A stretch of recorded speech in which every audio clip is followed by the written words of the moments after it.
Hello and welcome to Only 2MG Inside the Crisis. My name is Brian Townsend and I'm your host. This is the Leadership Edition podcast. And before I introduce our next guest, let me explain why leadership. I believe in taking a holistic approach to illicit fentanyl and other public safety threats. And I come from law enforcement, and I do think that's important, but alone, it's not the solution. We need more understanding and empathy. We need more prevention and education. We need treatment in the recovery community. And we need to tackle this from different angles. And that takes leadership.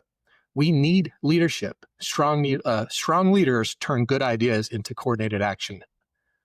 Leadership's universal. It transfers from all industries. You know, a lot of times when I'm teaching leadership to let's say law enforcement, they sometimes have hard to grasp that the concepts and the principles they're learning are the same as regardless of where you work and what industry you come from. And that brings us to our next guest, Gene Millman.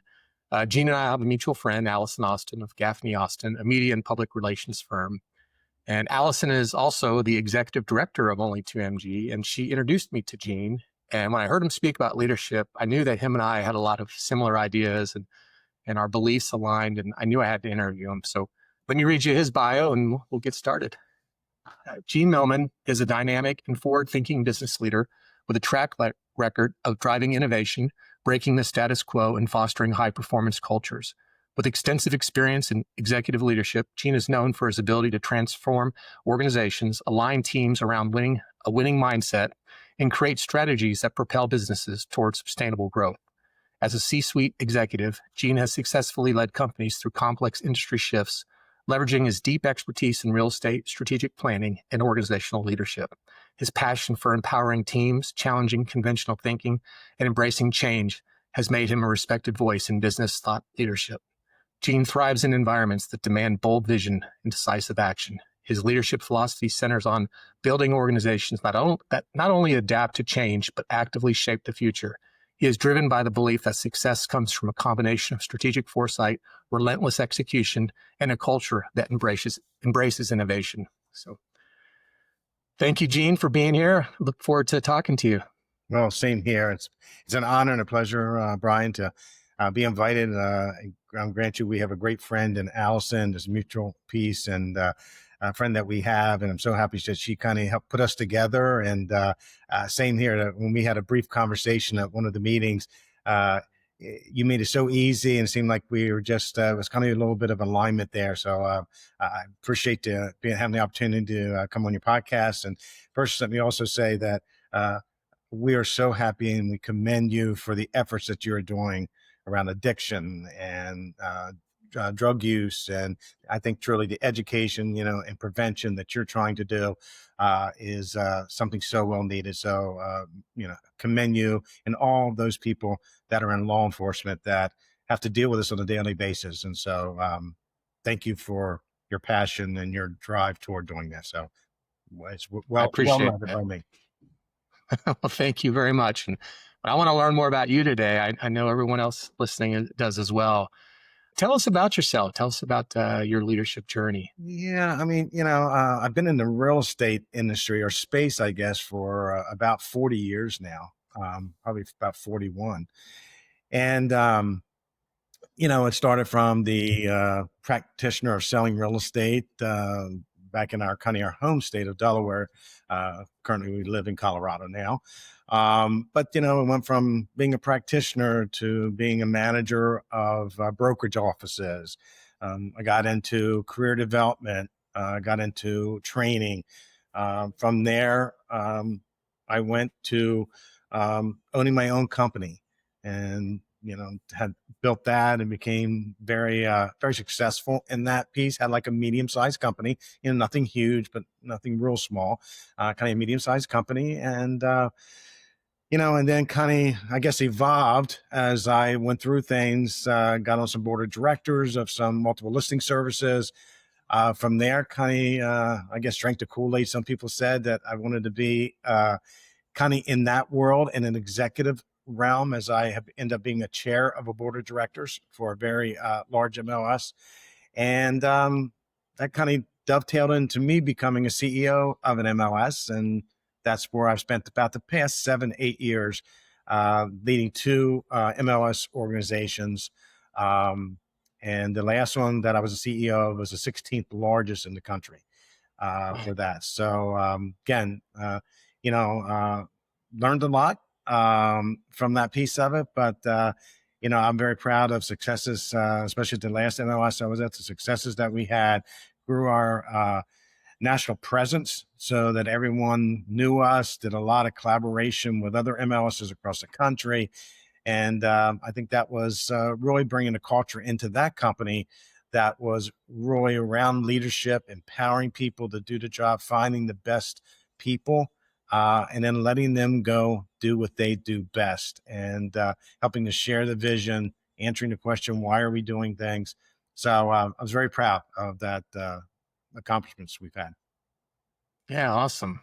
Let's go back to young Gene. Okay, let's Okay. not that you're not young now, but the very first time you had a position of authority. I don't care if you were 16 years old and you were the fry cook at McDonald's. What was the very first time you ever had any type of position of authority? Was it with real estate or was it before that? Or Yeah, well, this is going to sound probably weird, but I think it is kind of a authoritative position. So during college, since I live near the beaches of Delaware, I did at the time. I think being a lifeguard at the ocean, you're kind of an authority there. If that makes sense, you're overseeing people. They're counting on you if they get in trouble. Hopefully, it's one of those things. It's like an insurance policy. We're there. We hope you never have to use it.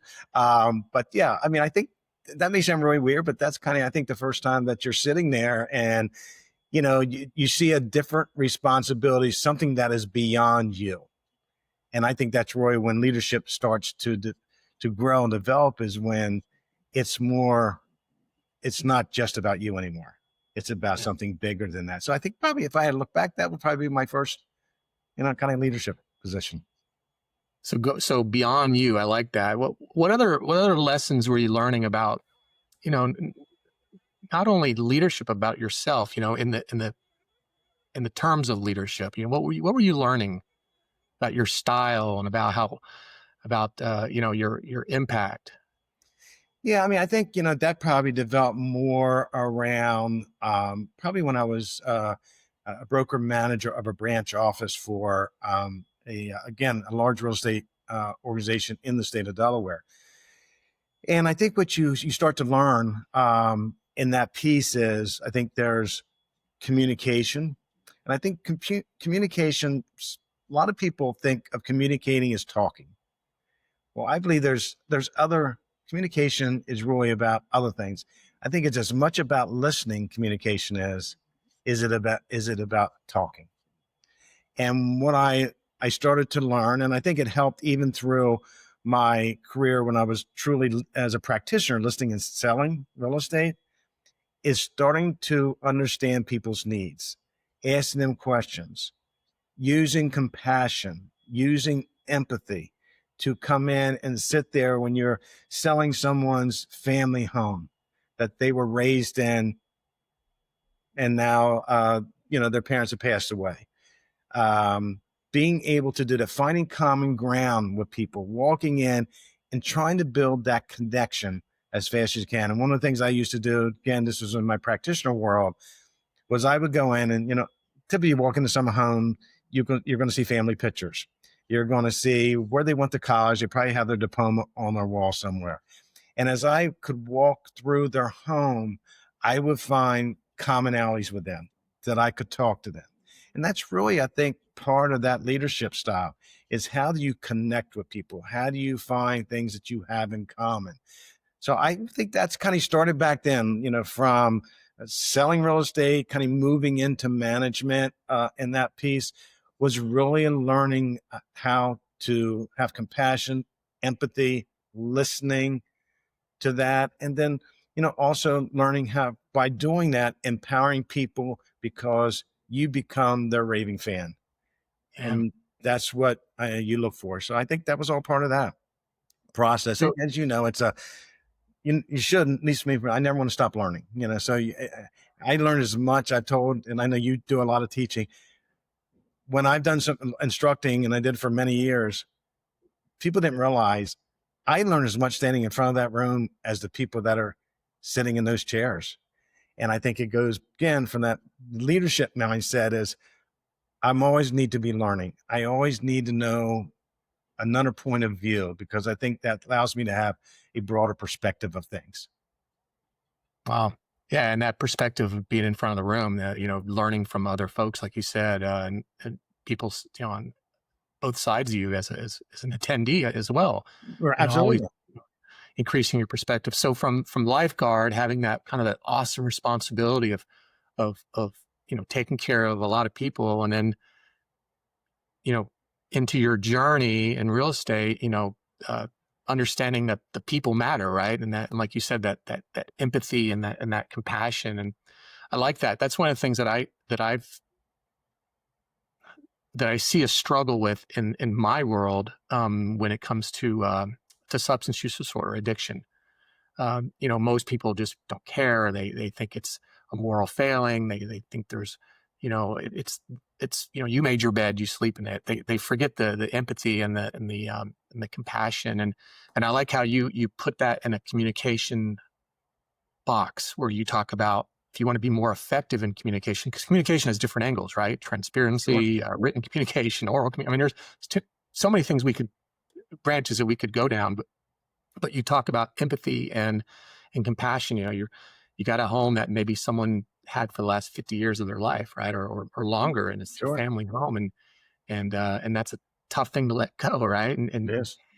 diving down into that and tapping into that and and connecting with those people and having that basic understanding makes you more effective, right? I mean, it makes you, and that's what we want to be. We want to be more effective.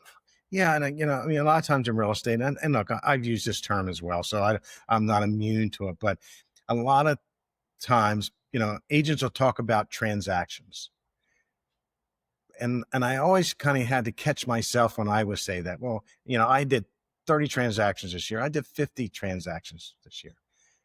But really, real estate happens around life events. So when you really think about it, you whether you get married or you have kids or you downsize, you upsize, there's a death in the family.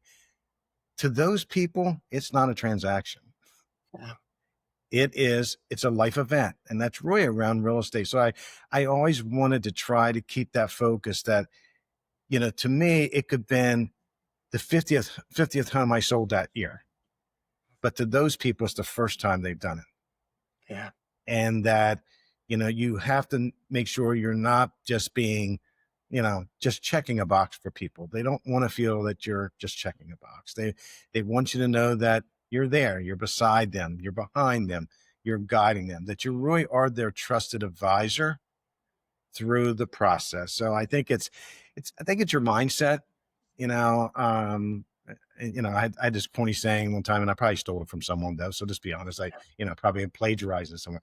But someone says, what's first you have to define what success may be for you, and then at the end, I said, really about achieving things is it's really what's between your ears. It's really your mindset toward it. How do you see things? And I think that's what makes it different in leadership is how are you perceiving that piece of it. So I think it's yeah, I think it is. I think that empathy and compassion is important to people. It's important to me, and I think those things. I know you and I think briefly talked about this at our previous conversations, and you can't fake that. Yeah. You can't walk in there and like it can't be lip service to them. It's when you're leading a company or you're leading people or you whatever it is in a personal relationship or even in a professional relationship, it has to be sincere. You have to be authentic. I truly believe they'll see right through it. They will.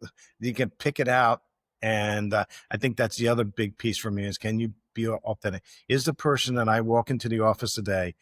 That person has to walk in the same type every day. They don't want someone all up and down.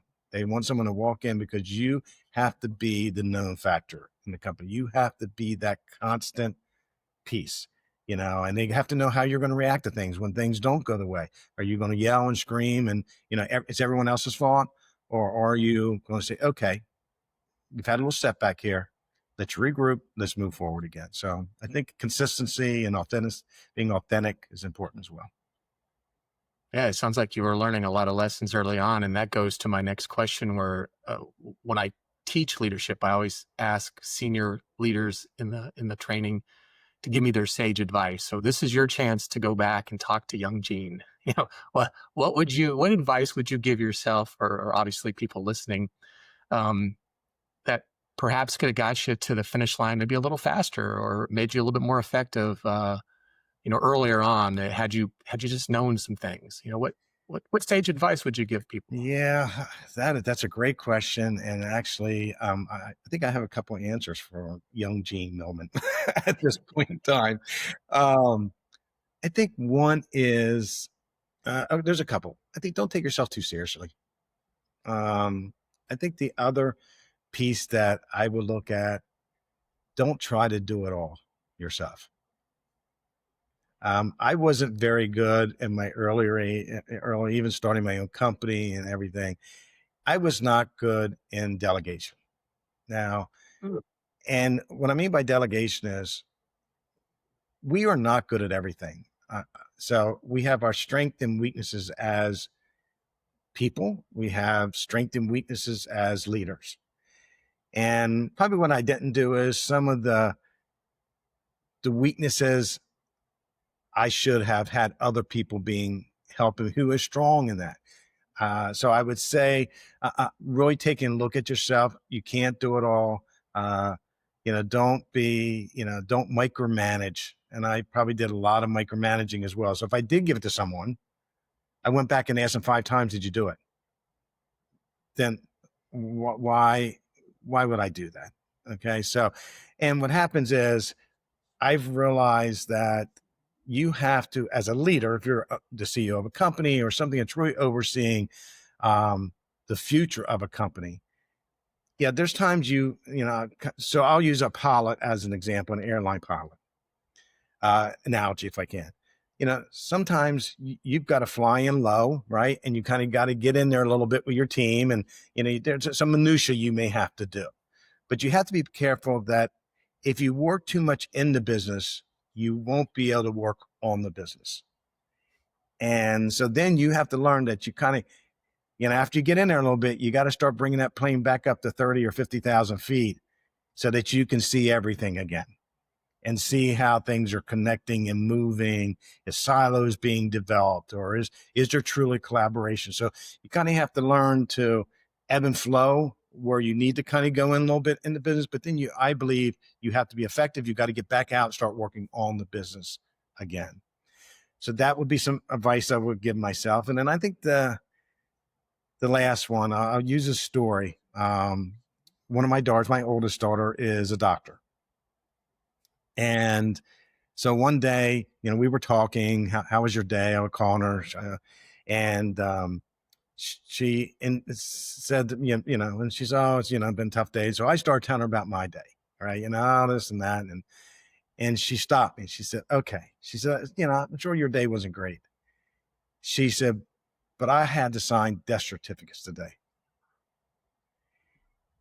That to me was probably one of the most profound things that people that moment had on me, because I'm thinking most of our jobs now, definitely a lot of the people that, I mean, there's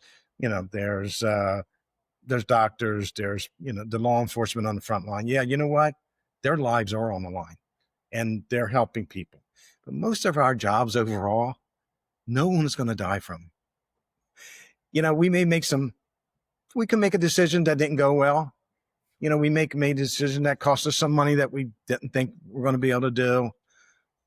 But overall, in most businesses, kind of helped me put it in perspective. Like when I say don't take yourself so seriously, like, okay, if you fail at something or it doesn't go the way you thought it would, we get a chance to reset in most businesses. If someone does something wrong, if you're in the medical profession or you're in law enforcement or you're in the military, if you do something wrong, that the outcome could be drastically different than someone who's running a business. And I think sometimes people look at these decisions like, oh my God, it's not life and death, guys. Okay, it doesn't mean you shouldn't be cognitive of your decision. It should be well thought out. It should be based on facts. But at the end of the day, it's okay. I mean, no one's going to make every decision perfect every day. We're just not going to happen. So I would think there's two or three things that if I look back that I've kind of learned through my evolution that I think really helped me get to the point of, enjoying helping people grow and helping companies grow was you kind of center yourself. You get yourself where you want to be. And I think that was a lot of it, Brian. Yeah, absolutely. And so many things here. You talk about micromanagement, and one of the things that I saw, and curious your thoughts on it. I assume you're going to agree, but definitely want to know your thoughts on it. Is when you're micromanaged, you take the ownership away, you take the accountability away, right? If you tell me exactly how to do something step by step, and you manage this entire process, well, then I don't care about the process because it's your idea, it's your vision, it's your you're guiding me every step of the way, and so what ownership do I have, right? I mean, Yeah. I think sometimes we forget that we gotta share our vision, we gotta share the goal, and say, here you go, make it happen, right? And I, that's something we hear about quite a bit. yeah. I mean, so I'll tell you, I'm 100% agreeing with you. I think, I never wanted a job, and I don't think anyone does it. What position you're in? I guess there may be some people, but I say overall, I didn't go to work to get a paycheck. I mean, money's good. I'm not trying to, please make sure I understand that money is good, but I never went in to walk. Well, I didn't walk in every day indicating that I was there to save my job. My thing was about, I want to walk in to do my job. And when you micromanage someone, if they're saying, well, if you're going to come in and I do it, and then you in turn, in fact, go ahead and you oversee it, micromanage it, I'll tell you how I feel. I'll look at him and say, why do you need me here then? Why am I here to do that? And I think that I don't think they want to be managed. I think they want to be led. And there's a different style. And like you said, it's an example you use. Here's our vision. Here's why we're doing it. This is what it looks like when we get there. This is what we're looking to accomplish. And now what part are you going to be able to play in that for us? That is where it is. And that gives them the purpose. You've answered their questions of the why and why do they get up every day and what role they're going to play in it. And then they take ownership of it because they know it now. And now I said, oh, I've got to play that role. I've got to put my part in there or we're not going to get there. So you're spot on, Brian. I could not agree with you more of that thought process. And I think our job as managers or leaders would be then to provide the resources and remove any barriers to make them effective. Here's like you said, here's the vision, here's the goal line, do it, and tell me what you need to be successful. Absolutely. Right? I mean, yeah, absolutely. That's part of it. You mentioned, keeping creating an environment where people can make these decisions and maybe fail. And obviously, we're not talking about, like you said, maybe someone dying or maybe even the business going under or ending up Right. on the evening news. But Right. how do you create an environment then where people say, okay, I can go on the skinny branch every so often and take a calculated risk? Mm-hmm. And, how do you support that? How do you create that environment? Well, first, it's you have to verbally tell them it's okay. You have to give them almost. This may sound really weird. If some people probably be listening saying, "God, this guy is absolutely wacko," but it may sound weird to say you have to give them permission to fail. I agree. Okay, you have to give them permission.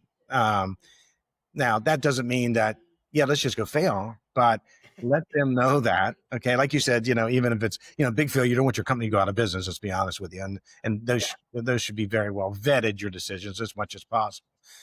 But I think you let them know that, and then it's then you have to, I try to tell them how you feel and how you're doing it.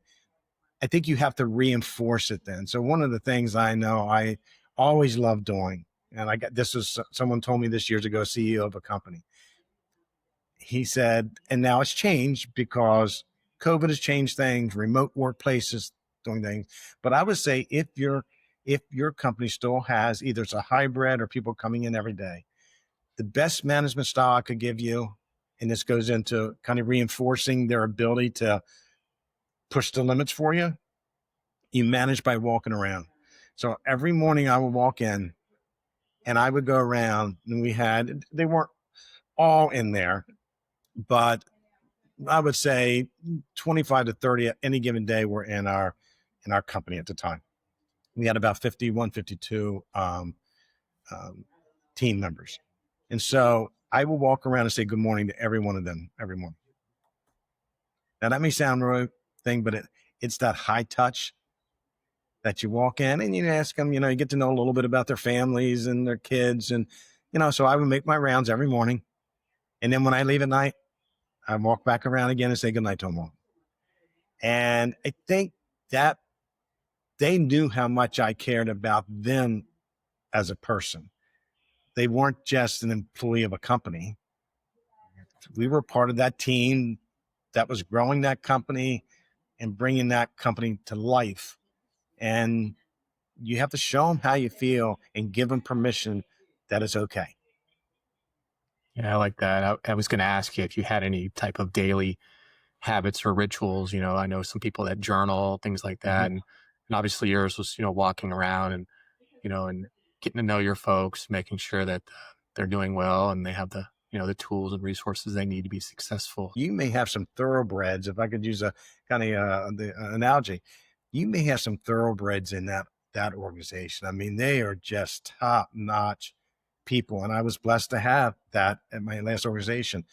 And to me, the best thing you can do, if you have a racehorse, they were born and bred to run.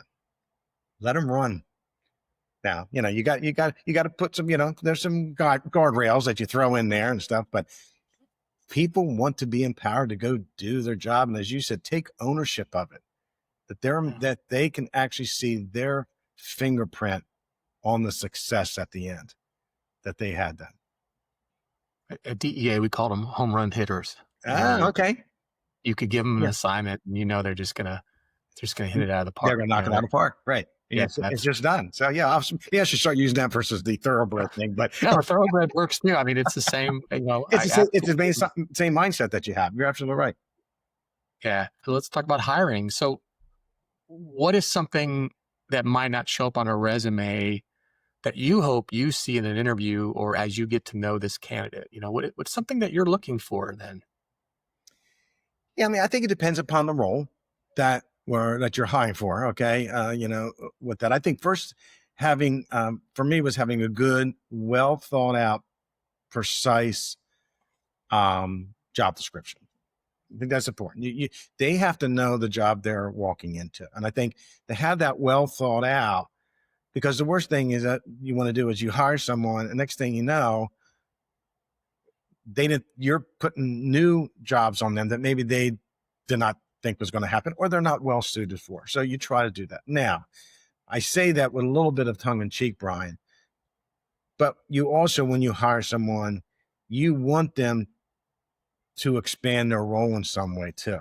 They could be because you want them to grow in the role to do that. So I think you look for those sort of things.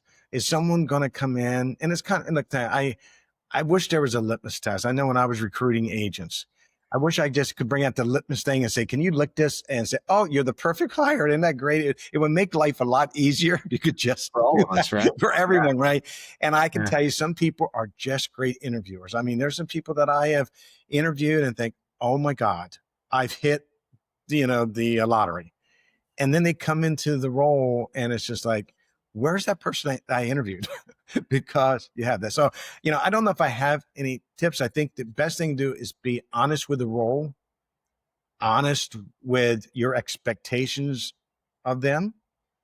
I think you want to when they come in the dialogue to, do they make eye contact? Do they, do they come in? And I always believed when I've interviewed for positions, the interviewee should be interviewing me as much as I'm interviewing them. And you can tell when they do that. And that, I guess that's kind of when I sit back and say, yeah, you know what, there's a little if factor there. You can kind of start to see it.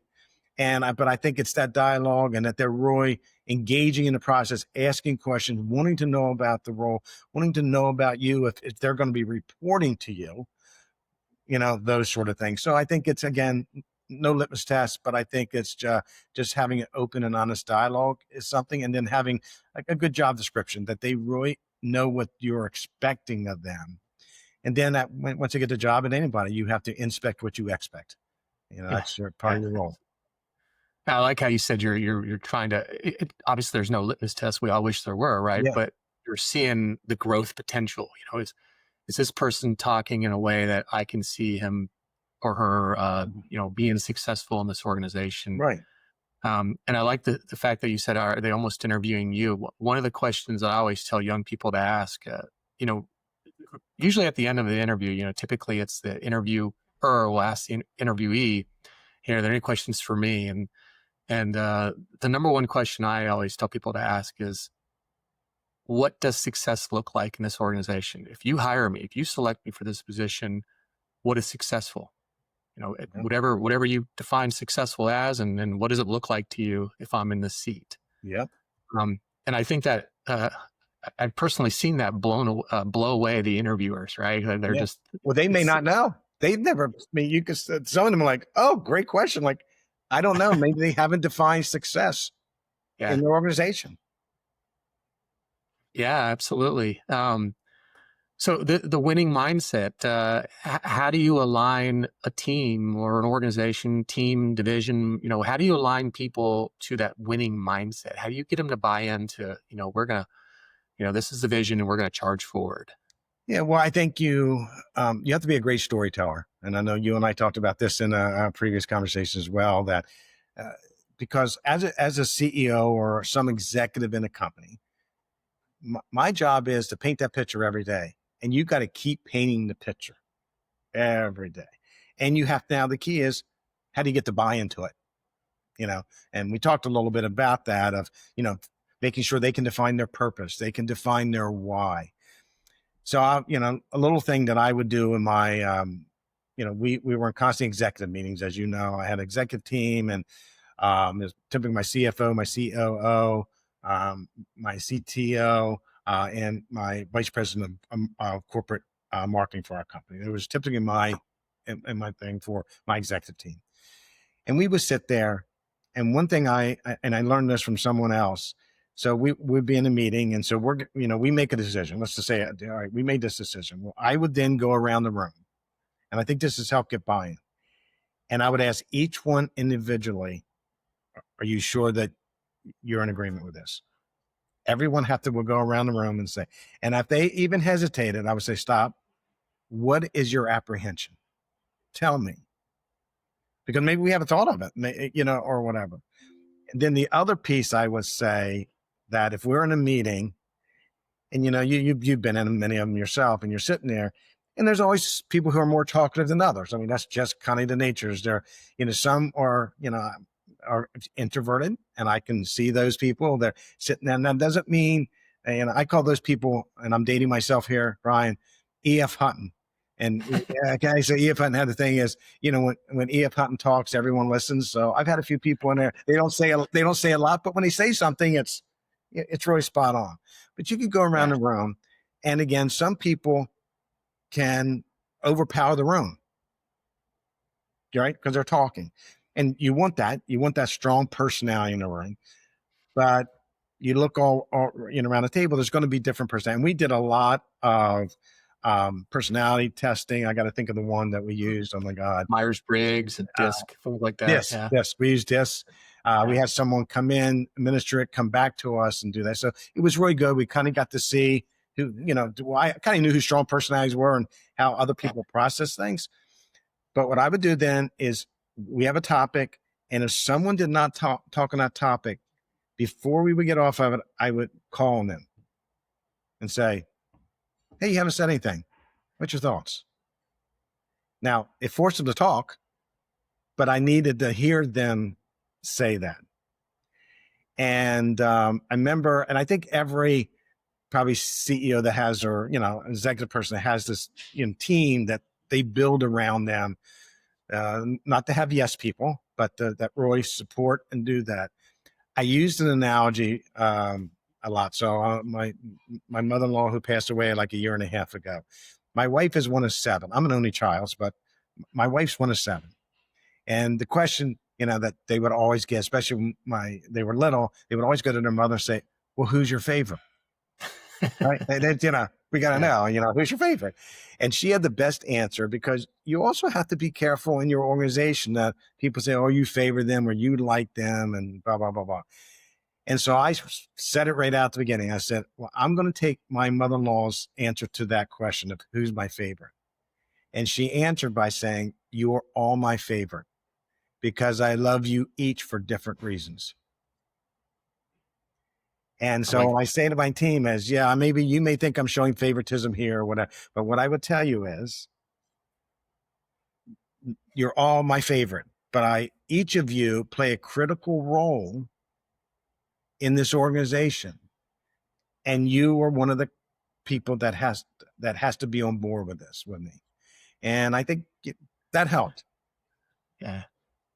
Yeah, I agree, and I like the fact that you're asking everyone in the meeting. You're not just asking one person, maybe one stakeholder. You're asking everyone, and this is your opportunity. This is your opportunity to talk. I don't remember the corporation. It was a large publicly owned company, and I was reading a book a couple years back it was about psychological safety, and it was about creating environments that people thrive in. And they mentioned that anytime, it was engineers, and they would throw up these ideas, and sometimes they'd just be wacky, but they'd throw them up there, and everyone had a chance to either, support it or throw it against the wall and break it into a million pieces, but no one got their feelings hurt. It was just an accepted process that like everyone had a chance. And obviously you're not going in this board meetings to make fun of people or call people out, but you're given an opportunity, and I like that. When things are tough, what message do they most need to hear from you? Yeah, I mean, I kind of, and I want to, give at the time, one of my colleagues, and you also need people to help ground you as a CEO. I think everyone thinks that you have the answers to everything. And I think the one thing you have to realize that people have to understand is, I think being vulnerable is a huge trait. I don't say huge, but I think it's a trait that you need as a leader. Understanding that you're not going to be perfect every day, and that you want people to know you well enough to come up to you, and in my case say, hey, Gene, seem a little off today. What's going on? And so the thing that she, when we had some rough times, and she was became a great friend and a tremendous colleague, was, this too shall pass. Yeah. And she would just come up and, rough time, this too shall pass. And we, you sit there, I think that,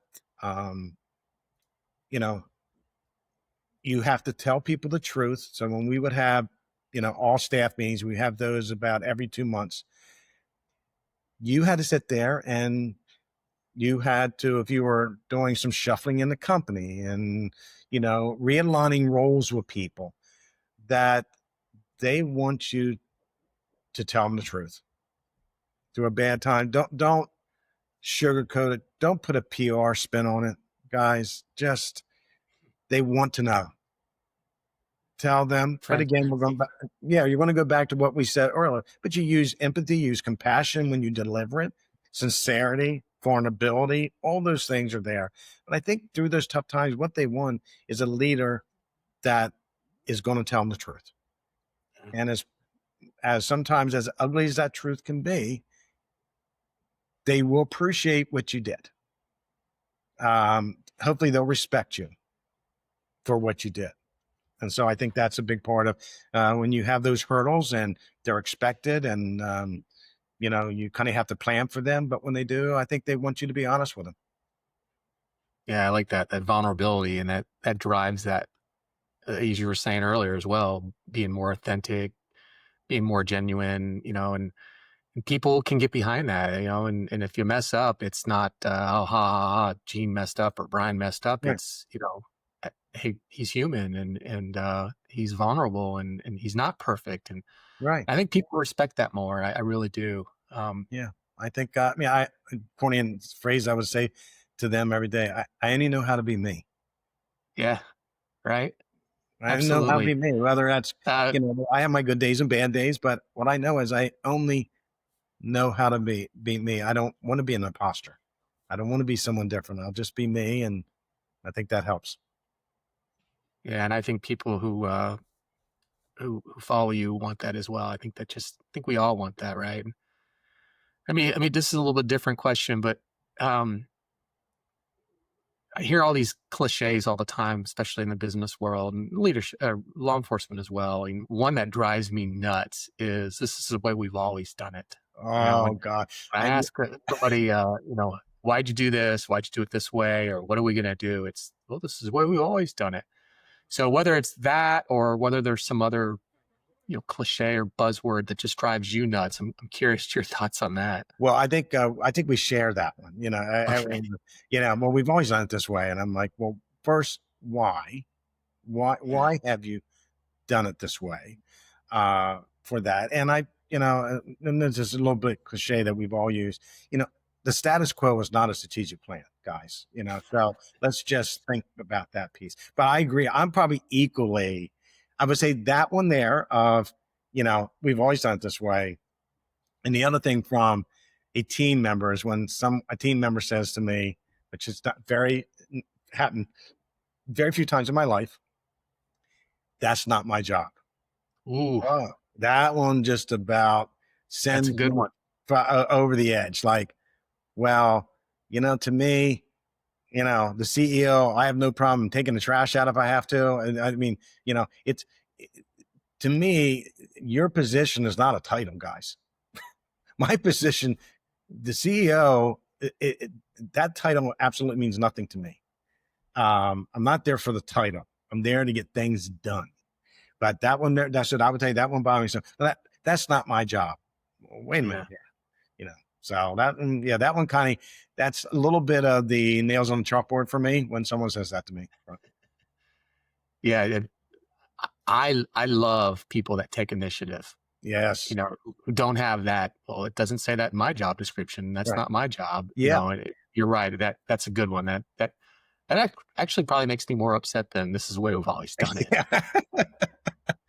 because that's someone who is just maybe even doing the bare minimum, right? I mean, Well, why yeah. haven't they bought into the vision of the organization or its management or leadership? And Yeah.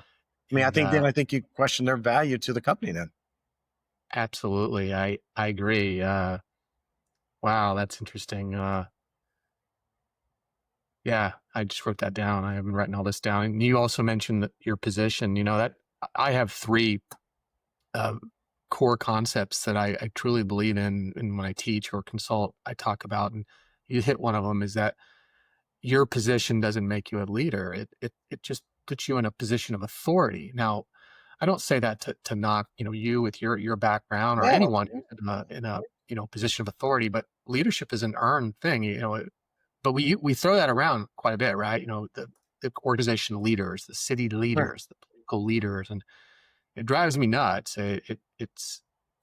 It's management, it's officials. I hope they're leaders. I can tell you that the people who work for them want them to be leaders. Right. But yeah, I like how you said that, because Well, I that's think exactly. anyone could be a leader. A leader doesn't go with a title, as you said. I mean, you could be. I mean, I look at your engagement with law enforcement. I think they're leaders in their communities every day that they wake up and put on that Kevlar vest and put that badge on and walk out there. They're leaders. There's leaders in the community. So a leader, I think you can lead from many different aspects of a company. You can have leaders regardless of that title, that should be done. And you want to develop leaders. That's I think one of the things that your responsibility as maybe an executive leader is teaching people how to lead. Yeah. That's one of I think, your roles. And this may sound wacky. I always, I always wanted to develop and mentor people that my job could become obsolete. Like, I'm there, but if that makes sense, that I almost wanted to start to develop my successor, Yeah. because that's what gives stability to a company. That's what allows it to do that. And, not saying that you're working yourself out of a job. That's not the case, but you should have that succession plan being built, that God forbid something happens to you as a CEO that's unforeseen. Those doors are still open tomorrow morning. That company and those people that you serve, whether it's a product or a subscription membership, they still believe that level of service should still be there, and the success of that company should live on. And that means, and I'm not trying to be morbid or whatever, but I think that's what we do. We want to, because it's greater than self. It's about the company. It's about what you're doing, how you may be benefiting people's lives in your product. That's what it's about. It's not just about an individual who happens to have the title of CEO for the company. There's a Greek proverb, and I shouldn't have mentioned it because I can't give it to you word by word, but it talks about, uh, planting seeds for trees or shade you might never enjoy. And I love that, because you're literally planting a tree that you may never get to sit under. Yeah. You may never enjoy that shade, but that your organization and that people who you care about might one day, and it might benefit them and might benefit the cause and the vision and the greater good. And I think that's a beautiful thing. And I think sometimes we lose that, right? We lose that thought. Yeah. I mean, I think, not that I don't think this is for ego. And I think that's the other thing is, I mean, I don't think you have these positions based on egotistical abilities. I mean, look, is there some ego that goes with it any time? I'm not, that I would be um, being false in some way if I would say that, but it's really not about your ego when you do these things. It's really about for the betterment of things. So I think it's, you just want to leave some legacy, if that makes sense. And that's not self-serving, but I think you want to know that that you made a difference in someone's life, or in the product that you give, that there was something there, that there's a little bit of your DNA sprinkled into that somewhere, of who you are and what you brought to that company. So, yeah. No, absolutely. And to go back, when I wrote myself a little note here, I've been writing a lot of notes as you speak here. You mentioned, we both talked about how uh, position in your organization doesn't necessarily make you a leader, and you can have leadership ability without being anyone who has any position of authority in an Absolutely. organization. Yes. To me, it comes down to two types of power in any organization. You have positional power and you have personal power. Oh, And I like I that. have and I have seen people more successful with personal power. Now, hopefully you have both, right? You're the Right. CEO, or you're the director, or whatever your title is. But then you also have personal power, where people, they don't look at the sign over your door, or what's on your business card. They look at you as a human being and say, this is someone that I can follow. This is someone that I'm proud to work for. And that's personal power. And I think that, you look back to, when you were a lifeguard, right? I mean, that's a little bit what you had, right? I mean, you mentioned police officers on the street who don't have maybe any stripes on their sleeves. It's the same thing, right? You're making a difference. You're trying to make a positive impact on the world. And I think Right. it's a beautiful thing that we should all strive for. Yeah. Absolutely. No. Great. Uh, so I have to imagine that real estate is cyclical. I have to imagine that there's a lot of ups and downs. Probably keeps you on your toes, right? I mean, there's probably a lot of booms followed by, a lot of slowdowns, right? As an executive, how do you lead in an industry that moves so rapidly like that? Yeah, I mean, I think, it is just cyclical from the practitioner standpoint, and real estate, the old analogy, real estate is local. I mean, different regions in this country right now are having different results to the real estate market. Some are slower than others. You know, the housing demands are greater in some areas and not as much in other areas. And, is it new construction? Is it resale? And I think that what the industry is from where I was, my last role was really understanding there was a lot of a legal landscape around our business.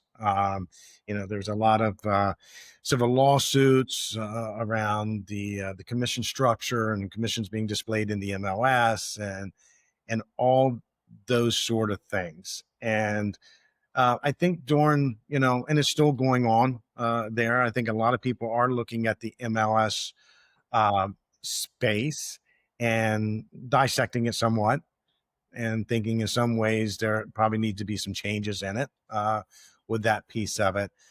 But I think of one thing I hope that we'll always preserve that I think is so precious that people may not realize. And it's two things really from me. One is the American dream is and hopefully will always be alive as far as home ownership. It definitely generates generational wealth for a lot of people. And the cyclical things from that will always, it'll find a way. Good real estate professionals will find ways to navigate the waters. Some days are going to be choppier than others that you're looking at. But what I hope that will stay in the industry across all sectors of it is the entrepreneur spirit. And I truly believe there's no better country in the world than having a capitalist mentality toward a business, and that we can truly run them as businesses. That's what they are, and that there's give and take. That the consumers are being well served. That the buyers and sellers at the brokerages, many of them are under, their profit margins aren't great right now. So they're under some financial strains that they can continue to make sure that they're going to stay healthy and do that because I truly believe that the best way to buy or sell a house is use a real estate professional. They understand, they have the heartbeat of the market. They're that trusted advisor to you. So I think in those troubled waters, I think you have to learn this. When you go underwater, I always said, and being near the ocean most of my life, um, I always say, if you get in trouble when you're in a wave and you have to figure which way is up, follow the bubbles. The bubbles always go to the surface. And so I think what you have to do is, always know that you will rise again and that we will do that. And I want the American dream to stay strong for that. I want the entrepreneur spirit because I believe that will be able to solve all the problems. There's always someone with a new idea out there. Let that type of growth and mentality, don't diminish it. Let it go. And it's okay to change. And when you get past, well, we've always done it this way. And I think a little bit of our industry is in that right now. We've always done it this way. Well, that's great. But you know what? Times do change. And sometimes it's okay to sit back and look, what are the possibilities? And use the question, what if? What if this happened? How will we respond? Or what if we did this? So I think we want to keep the what ifs out there. Do you see any big changes? Anything that's going to really, I mean, I'm sure you've seen quite a bit over your history, 40 plus years, but in this industry. But any big changes you see coming? Anything around Yeah, I the mean, corner? I think, let's be honest. I don't think it's across probably all industries, and some are going to be affected more. What effect is AI going to have? I mean, that's the big one right now, Brian. I think, and everyone's thinking, oh, they're going to take my job, and what am I going to do? And look, I think is some jobs going to be displaced? I would think there are, um, but at the same token, you have to ask not only what could it do to me, and that could be an unknown, but you also could look at what can it do for me. And I see in the real estate industry, I think the predictive analytics that could come out of AI is amazing. I think that Um, I think how they're delivered, the data is delivered, could change, and the consumer experience on displaying properties could be different. How the agent from the MLS to the brokerage to the consumer, how could that be a more seamless piece there? So I think there's going to be some great positive things that AI can bring. Is it scary because it's the unknown? It seemed like it just came out of nowhere. At least for me, it felt like it was just one day there was ChatGPT, and I'm like, where did that come from? And and its adoption, I think, was amazing over a month of how many people had a ChatGPT account. And so I think it's scary for the unknown, but I truly believe, again, we'll find our way through it. We'll find out how to use it that benefits us. And I think we'll figure it out. But I think in every industry right now, if you're asking, that is the AI piece, and what does that mean, and how is that going to be a part of that? Do I think the agent's going to go away? I do not think that. Um, you know, it's still about building relationships. At the end of the day, now, could those relationships be built quicker and faster? Maybe in some ways, maybe, but I still think it's a relationship business, and it's a big purchase. It's a big uh, life event for people, and I still think that it's going to be require that personal touch. But technology. There was a saying one time I heard, and I'll probably fumble this saying, but um, technology won't replace agents, but agents without technology may be. Wow. So I don't think they're going to totally replace it, because I think there's that humanistic piece to this. But how services are delivered, could the transaction be faster, from quicker mortgages, quicker appraisals, uh, writing the remarks on a house, walking through with your camera one day with your iPhone and walking through, and as you're walking through, it's building all the property details about the property. It sees that granite countertop. It sees the hardwood flooring. Do I see that? That's what I say. What can it do for you? That's not what it's going to do to hurt you. What could it do Mm. for you? Could it make you streamline your business? Yeah, that's amazing, isn't it? It's one thing it can't do is, and then you nailed the on the head here, is the relationships, right? The you and me, the it can't replace that. And going back to leadership, it can't. It's not a leader. It's a tool, right? It's a tool to Mm-hmm. hopefully make us more effective. But we still need the person to person communication and all the things we talked about to be successful, to be more successful at least, and to be more authentic, right? It's just, AI is just information. It's process. It's Yeah. innovation. It's not, it's not relationship building. Yeah. Well, I think you used a great word to describe it. It's a tool, and I think as anything, whether you're a carpenter, electrician, or whatever, you have a tool belt. And in that tool belt, you have different tools for different things that pop up. And I think in our industry, it's just another tool that slips into that belt that we have, that helps us be better at what we're doing, delivering services better, those sort of things. So I think that word, I think, is spot on, Brian, that you used. I think it's a tool.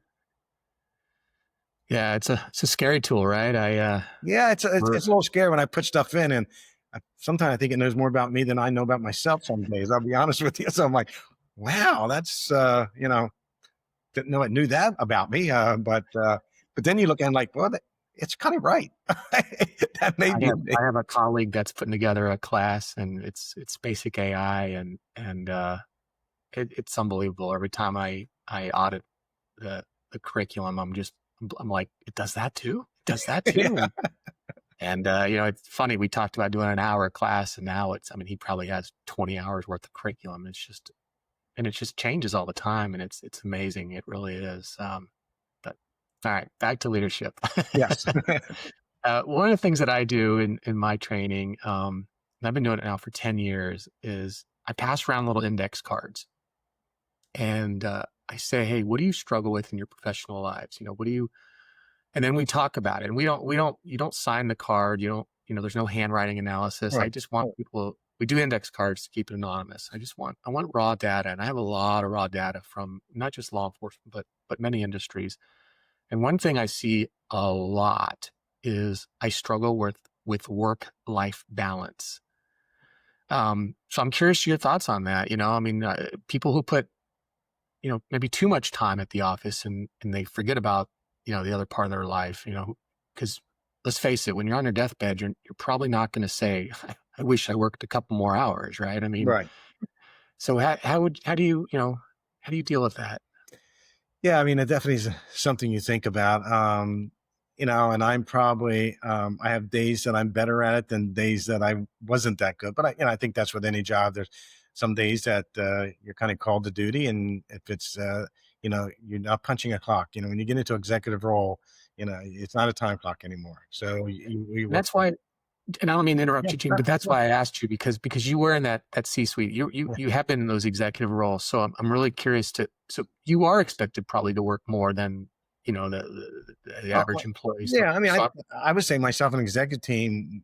I mean, there's a lot of days that we work 10, 11 hours every day. I mean, it's just, we would, because, and the nice thing, we all loved what we did and what we do. And so I yeah, think that's a part of it. But I think, yeah, I mean, I think you have to know when to kind of reset.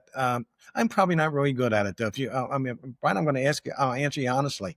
I probably could use some insights into that when I was, in that role. Um, I would probably say how I dealt with it for me, and this is kind of my DNA, is I had a constant routine every morning. And I think that's important. I would get up at 5 o'clock in the morning.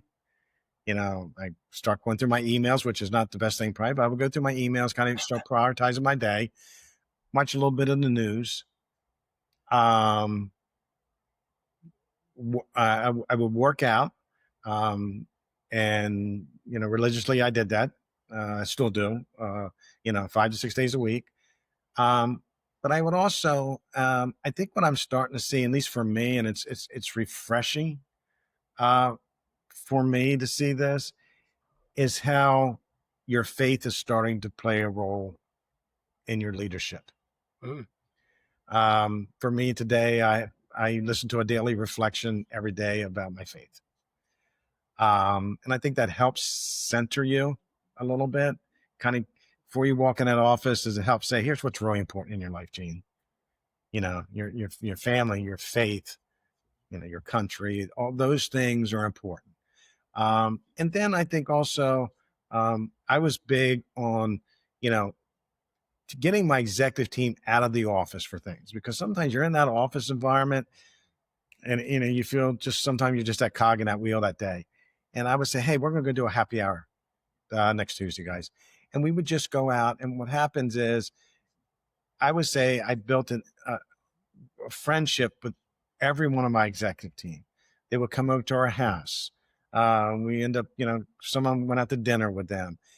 And so what happens is, once they get to know more of you as a person, I think they almost help you juggle that a little bit, because they understand more about you on a personal level. But I'm probably not great at it, Brian. I'll be honest with you. There's days, I just, Saturday and Sunday, I would be picking up the phone and calling one of my executives, say, hey, I think we got to think about this on Monday morning. Let's put this on our agenda for, our Tuesday executive, scheduled meeting. And so, I would say that, but I think it's still, for me, it was about building a routine for me on a daily basis, especially my morning routine.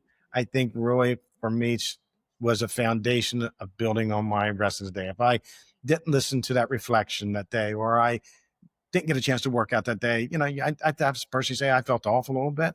But I think it was about, that was kind of me taking care of me first. And one of the things I read a long time ago is, you can't lead other people until you learn to lead yourself. no, wow, And so maybe that's, one of my lessons I would love to tell the younger Gene is, but I think you first have to do that. And that to me was learning how to lead me. and then I could walk in and help lead others. But that morning routine to me, and it's still somewhat the same right now as I'm in this sabbatical part of my life. I still have to know, you know, I got to get up, I got to do these things. My mother-in-law always said, you got to get up and get dressed, and so it's one of those things that I think even during COVID, everyone was talking about, they could only see like we're here, right? But they could only see from like maybe the chest up or the waist up. And they had, I don't know, maybe underwear or shorts or, whatever down. To me, even during COVID, it was the same routine. I got up, did everything and I got completely dressed because that was the mindset that I had. This is business. Even though I'm not walking in the office when we had some of the issues that we couldn't go in, but for me, it was about you get up, you stay true to that routine. So for me, a routine is important for me to do that. Oh, that's perfect. And I love your perspective on that. It's a tough question, but I just because of your experience and the level that you are on, it's important for people to understand. I mean, you obviously, you admitted. I mean, you struggled with that, and Yeah, I that's do. I awesome. mean, some days I'm better at than others. I mean, I think that's just the piece of it. Yeah, and the other thing you really you struck a nerve here, a good nerve was I mentioned earlier. There's three things I really believe in. One is that leadership is intentional. You're not a leader because you're a position. You're a leader because you purposely work towards that all the time.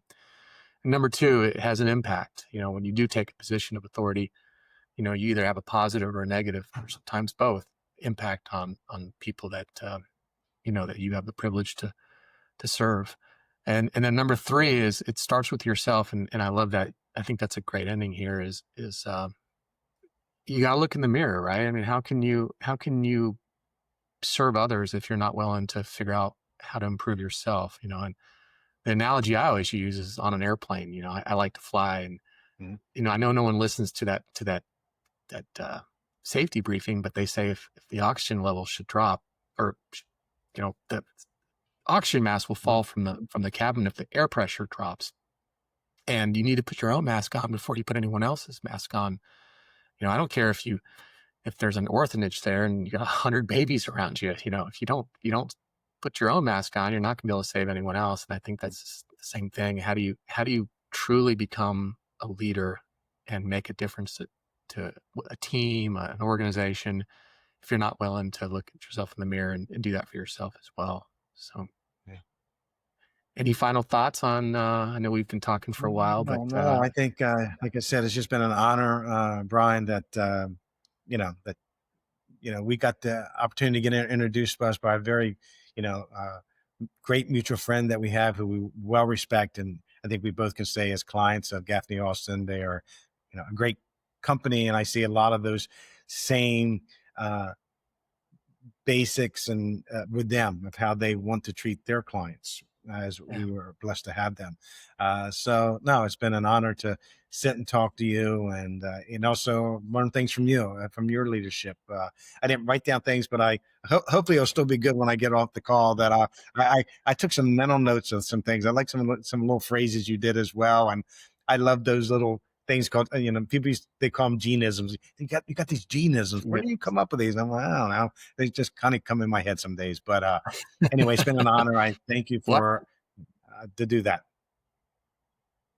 No, thank you. I love talking leadership, and what I like about this is I can't tell you how many times I've been in front of a group, and this usually happens almost always to law enforcement specific, where if the person talking, like if we bring another instructor in and they don't have a law enforcement background, people tune them out.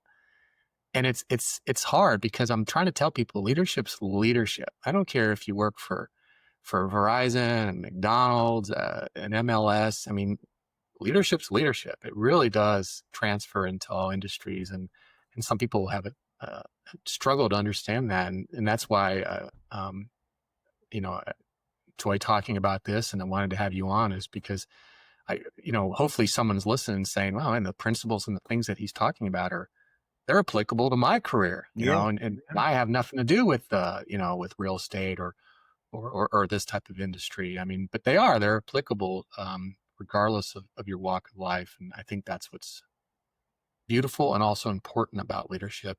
Yeah. And going back to how I started, I think that's why when we look at, from my perspective now, the illicit fentanyl and all the problems we're having, I truly do believe that we do need that holistic approach, and we need people, especially important stakeholders, politicians, just different people, to have leadership abilities to navigate us through these challenges and these problems that we're struggling with. And Yeah. No, without that, we're yeah. spinning the wheel a lot. Well, I think, we regards, I've never been in law enforcement. I do have an associate degree in criminal justice. I was heading down that Oh, path. wow. Okay. So, but I doesn't mean that we should be champions for each other. We should be champion for causes that are important to us. And, you know, I can be a champion for you, not because I've never worn a badge and never had that honor to date, or our military. I've never worn a uniform. I come from a military family, but that doesn't mean I can't be that raving fan for you, that I cannot be that champion for you. And I think leadership skills they can transcend across all forms of industries. Yeah, you may not know the minutia of the job and the day-to-day part of the job, but I still think you can still have some techniques and principles that can be applied across the border. So that's great. Awesome. Well, thank you, Gene. I think we're going to name this episode "Follow the Bubbles." Okay. Hey, whatever you think works well, but I I like that you said that, right? I mean, yeah, what happens? You follow the bubbles, and I yeah, think that's yeah, air always goes up. that's So awesome. anyway, Well, thank you. I appreciate your time, your perspective, all the information that you shared, and yeah, thank you. I appreciate it as well. Continued success to you, Brian. And I hope we get the chance to do this again, maybe sometime in the future. So I'm sure no, there's other absolutely. topics we could talk about together. I think that there's a lot of commonality that we have with each other. So again, thank you for the opportunity, and continued success, and God bless your organization. Thank you, and thank you for listening. Stay safe, take care of each other, and be the change you want to see in this world.